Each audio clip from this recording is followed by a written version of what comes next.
everybody, welcome to my homestead and welcome to my channel. In this video, you want to see something cool? Because it just keeps coming.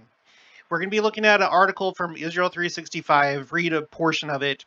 It's called, Is Underground Construction Under Jerusalem Preparing for Third Temple? No, but... Now, this was written by Adam Eliyahu Berkowitz. This is the person that I interviewed a little while ago, right? He did a great interview with me, provided a lot of good information. So happy to have met him and talked to him. He's the one that wrote this article. This is back in the 7th of July, 2017. Okay? 2017, if you've been following the channel for a while, there's a lot of things that happened in 2017 that were quite spectacular. Not the least of which was, of course, the Great American Eclipse, right? I'm not going to go through all the details, but there's a lot of stuff that happened that year. It was the first it was Trump's first year in office. That was the year that we had a Oumuamua that came through our solar system, which was the first time that a object outside of our solar system entered our solar system, and there were a lot of strange qualities and characteristics of that object. They believe that it was an asteroid, but some are not so sure. Just on and on and on. It was the Hebrew year 5777, so you had 3 sevens, and then, we had a 7 in the Gregorian calendar year of 2017. There's more. There's just so much more. Well, okay, and I should end with this, I guess. This was the last year of President Monson being prophet. As soon as it was the turn of the year, he passed away, I think, like on the 2nd or 3rd of January. So almost exactly as the year changed, we got President Nelson. Okay? So this was a pivotal year. And there's more than that, but that's just like a brief overview. So add another one to the list. Okay? What's happening here? Construction in Jerusalem tunnels. Here's a picture. These are the tunnels underneath the Temple Mount. Okay, highlights, please. Where are you? Okay. Gilchrist, who prefers to be called Yochanan ben Yosef Gil Yisrael. Okay, this is who we're talking about. He has run his own architectural firm in Dunedin, New Zealand for over 15 years. Okay, this is the main person of this article. Okay, he comes to Israel from New Zealand, and continuing on here, after arriving in Jerusalem last week and touring the Temple Mount compound, Gilchrist toured the tunnel complex that runs underground adjacent to the retaining walls of the Temple Mount. The tunnel complex is open to the public and is undergoing renovations intended to strengthen the ancient walls supporting the structure above. Sound like anything? We'll get to it in just a minute. At the same time, archaeologists are weaving through a political minefield in order to study the unique site. Here is that like the same pic? No. Looks like the same picture. Okay. Now look at this. Look at this. Let me zoom in. No, I'm not allowed to zoom in for some reason. Okay. When Gilchrist viewed the construction, he was shocked. Why was he shocked? Quote, I was sure that what I was seeing was the beginning of construction on the third temple. As an architect, I know that if I was charged with the project, that is precisely the way I would have set about doing it. You don't start at the top. You begin with making the foundations strong. So we are talking about this structure. At this point, I'm pretty certain that the third temple will happen, and that it will be at least one of the temples of New Jerusalem. I still think that the BYU Jerusalem Center, possibly in the millennium or something, could be another temple whenever that time comes, and it wouldn't be secretly done against the Israeli government.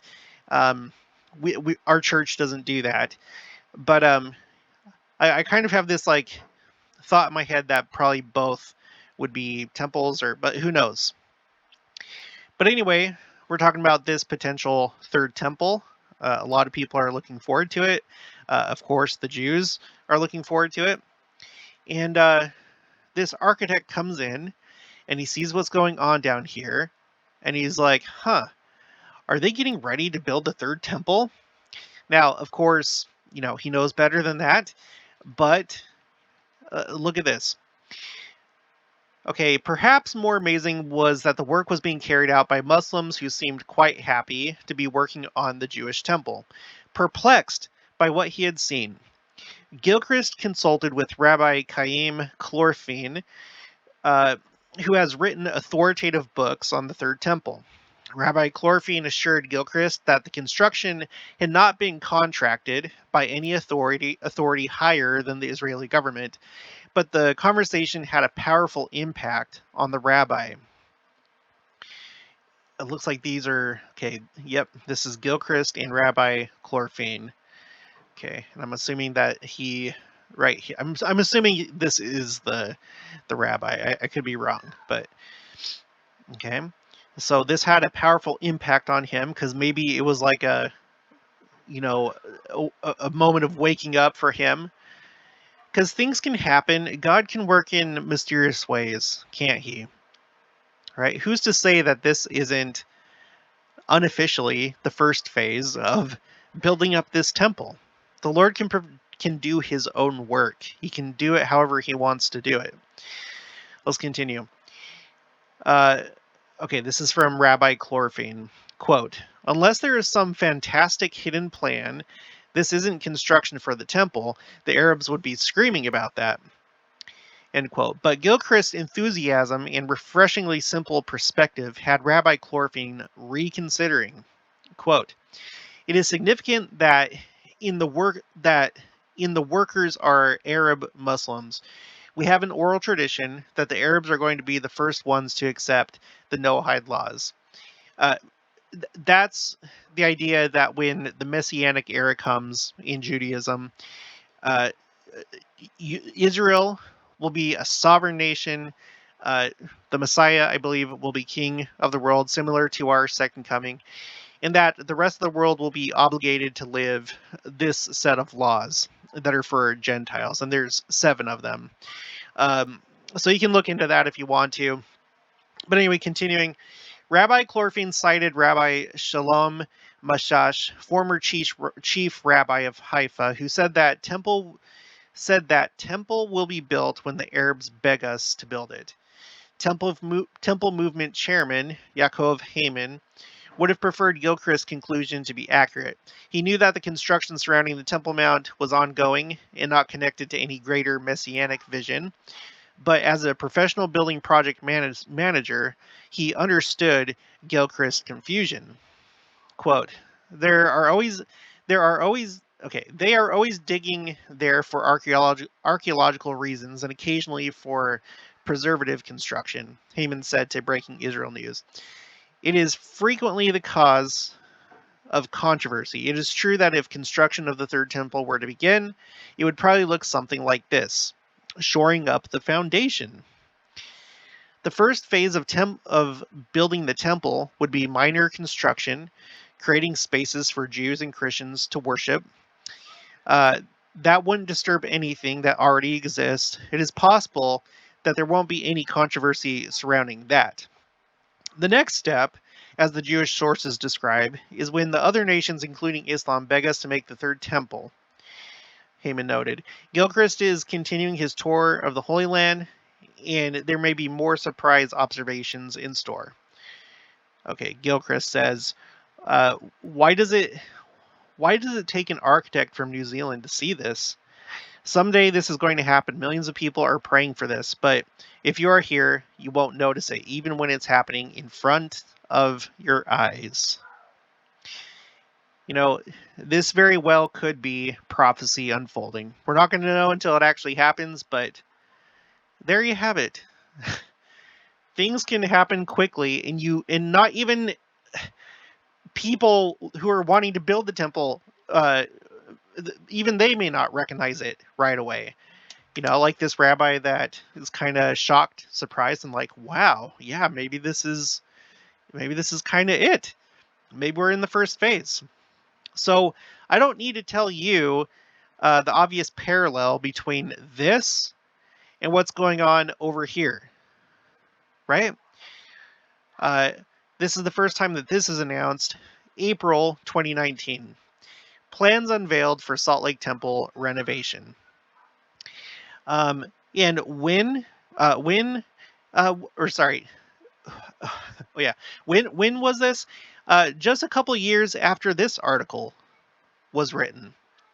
So I don't know how long this work had been going on, or specifically the reinforcement that he was talking about, but the article was written in 2017.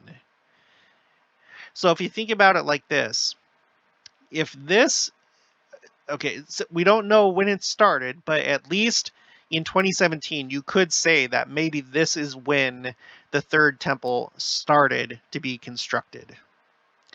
Not officially, uh, probably by the workings of the Lord, obviously, but you could pinpoint it possibly to this. And around this same time, and obviously the Salt Lake Temple renovation, they didn't plan it in April 2019. Who knows how long they had been talking about that? But it could have been as far back as 2017, the same time that this is happening. And the Salt Lake Temple renovation, the interesting thing about that, it's not just the temple, it's Temple Square, and they're kind of like wanting to expand Temple Square to include the area where the church office building is. It already is kind of meshed together pretty good, but they want to make it even more connected, as though it's like one big Temple Square. That's what they want to do. So, but obviously, the central aspect of this renovation is the Salt Lake Temple, and there's a few things that they're doing with it, but one of the main things is the foundation, reinforcing the foundation. And President Nelson, I don't need to tell you, he's been all about using the temple as a metaphor for us. And the way that he talks, it's almost like he's using it as a metaphor for us being prepared for the second coming. And we've already explored that pretty in depth. I have a couple playlists just about President Nelson, and one for him in general, and then one for him and his general conference talks since he became president of the church. But you can see this one right here, October 2021, the temple and your spiritual foundation. He's using the temple and the reinforcement of the foundation as an object lesson. There's a video that goes along with this. In this article, around that same time, the 3rd of October 2021, it shows some pictures of, excuse me, of him underground with his wife, Sister Wendy Nelson, down where the foundation is, and kind of, looking at it and shooting the video down there. He's touring the site, right? Here's something here that's going on. The addition of 3 floors of new temple space begins to take shape during the Salt Lake Temple renovation project. And that's this picture right here. So a lot of things going on underground. It's already kind of noteworthy that both the Salt Lake Temple and Temple Square has a system of underground tunnels that connect these different buildings. And the old temple back in Jerusalem, it also had a tunnel system. So that's already kind of intriguing by itself. It's intriguing that both of them are on like a temple square. Let's pull up the, let's see. Let's go to the Temple Mount. Let's look at it on Google Maps. Just might as well do that while we're talking about this. Now, it is a bit of a debate whether this is the actual site of the temple. But that's what the majority believe, and that's what the authorities, like the Jewish authorities on this, believe, that this is the site of the temple. Um, there is a compelling theory that it could actually be down here in the city of David, this little area right here. That this up here is actually the fortress Antonia, the Roman fortress that looked down on the city of David. If you zoom in here, I mean, you can't really tell very well from this, and it's. Let's see. Let's see if we can go to a street view. Sorry, this is a little bit of a tangent, but hello, can I do street view, please? Let's see if I can show you what I'm talking about here. So here's the city of David, this area, and then there's the Mount of Olives, and then up here is the Temple Mount. You can see Al-Aqsa Mosque, and so if the temple was over here, the fortress up here would be looking down on the temple. Now, this is one of those things that I don't care a whole lot about. It's like did the Book of Mormon happen in Mesoamerica or did it happen in the Heartland? Um, of course, like one or the other took place, but it's just something that doesn't really interest me personally. I don't really care. So I could see either way, but let's just pretend that this is the actual place. You have, this temple square here, right? And then, you go to Salt Lake, and the Salt Lake Valley is like an upside down version of Israel. And you zoom in, you zoom in, you zoom in, and here we have Temple Square. So these two squares right here are going to form what's supposed to be just one big Temple Square, all integrated together, which it already kind of was, but it's going to be even more so, from like the aesthetics and the way that it's planned and stuff like that. So it's interesting, and then just like another thing, you zoom out here, the country of Israel is a narrow country, right? And the main population of Utah runs along the Wasatch Front right here. Um, you have the Provo metro area, the Salt Lake metro area, and then the Ogden metro area, but it all runs like up and down. Has like this very strange kind of like shape to it, but it's kind of like Israel in a way, just this narrow thing of land, right? Excuse me. So anyway, I just wanted to bring that to you. I was actually researching something different.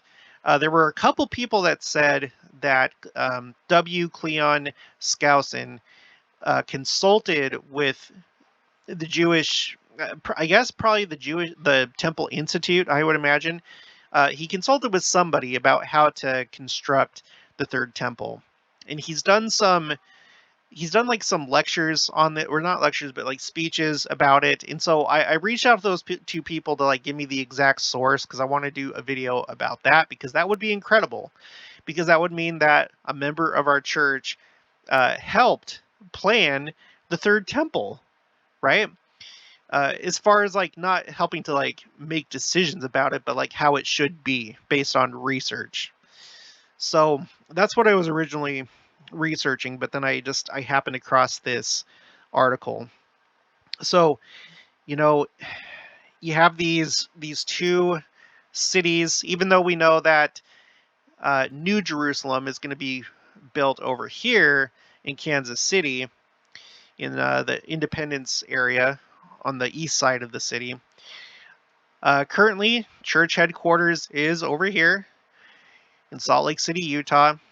The geography is pretty similar, not only just the Great Salt Lake and Utah Lake being compared to the Sea of Galilee and the Dead Sea, but being upside down, but even just like the look of the land. In fact, it's my understanding that when they shot this recent series of like New Testament videos with like Jerusalem and stuff like that, They shot it here in Utah because it looks very similar to over there, right? So there's definitely in the mind of any Latter-day Saint, there's got to be, you've got to draw this parallel between the Salt Lake area and Israel. And now we have what seems to be a parallel happening in the foundations of these two temples. You just it's just, I don't know, it blows my mind. I'm so happy that I came across this article. This is just simply amazing to me. All right, so that's going to be it for this one. If you haven't already, please make sure to subscribe, like this video if you liked it. Leave your thoughts and opinions down in the comments below. Also, make sure to share it, and I'll talk to you guys.